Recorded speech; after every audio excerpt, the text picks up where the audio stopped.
Lu tahu nggak, ada satu perempuan di Alexandria yang berani ngelakuin hal yang bahkan banyak pria paling berkuasa pun nggak berani.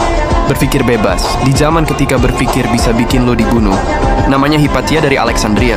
Perempuan pertama yang dikenal sejarah sebagai ilmuwan sejati, bukan karena dia cantik, bukan karena dia bangsawan, tapi karena otaknya ngalahin zamannya. Kisah ini dimulai di Alexandria, Mesir, sekitar tahun 360 Masehi, kota paling cerdas di dunia saat itu.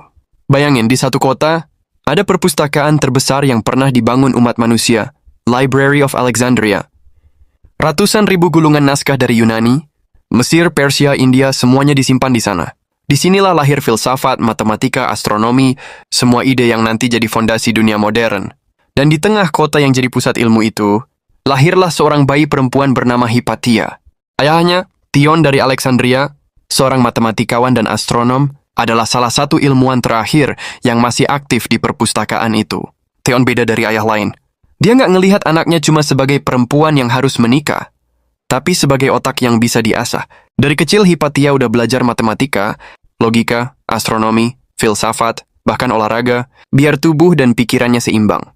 Ayahnya sering bilang, kalau mau pikirannya jernih, tubuhmu juga harus kuat. Dan bener aja, Hypatia tumbuh jadi simbol keseimbangan antara kecerdasan, disiplin, dan keberanian. Waktu dia remaja, Alexandria mulai berubah. Kekaisaran Romawi udah lemah, Kristen mulai naik jadi kekuatan besar, dan kota yang dulu jadi tempat mencari ide dan pertanyaan bebas, malah pelan-pelan berubah jadi medan konflik antara iman dan ilmu.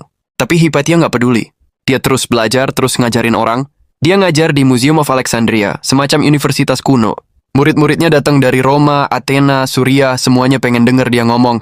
Dia bukan cuma ngajarin rumus, dia ngajarin cara berpikir. Dia ngajarin gimana logika bisa ngalahin prasangka. Dan yang paling penting, dia ngajarin orang buat jangan takut mikir sendiri. Hypatia percaya bahwa semua pertanyaan, seaneh apapun, layak ditanyakan. Dia sering bilang kebenaran tidak butuh otoritas. Ia butuh keberanian untuk dicari. Tapi semakin besar namanya, semakin banyak juga musuhnya. Waktu itu, gereja Kristen lagi berusaha rebut kendali politik di Mesir dari tangan Kekaisaran Romawi. Dan Hypatia, perempuan ilmuwan, dan pemikir bebas, adalah simbol yang paling menakutkan buat mereka. Dia dekat dengan Orestes, gubernur Romawi di Alexandria, yang lagi konflik sama Uskup Cyril, pemimpin gereja waktu itu. Hypatia nggak ikut politik, tapi karena Orestes sering datang ke rumahnya buat diskusi filsafat dan sains, orang-orang mulai nyebar rumor. Hypatia adalah penyihir. Hypatia lawan gereja. Hypatia yang bikin Orestes menentang Tuhan. Dan di kota yang mulai dikuasai fanatisme, itu tuduhan yang mematikan. Pada tahun 415 Masehi, Alexandria mendidih. Kerusuhan agama pecah, masa fanatik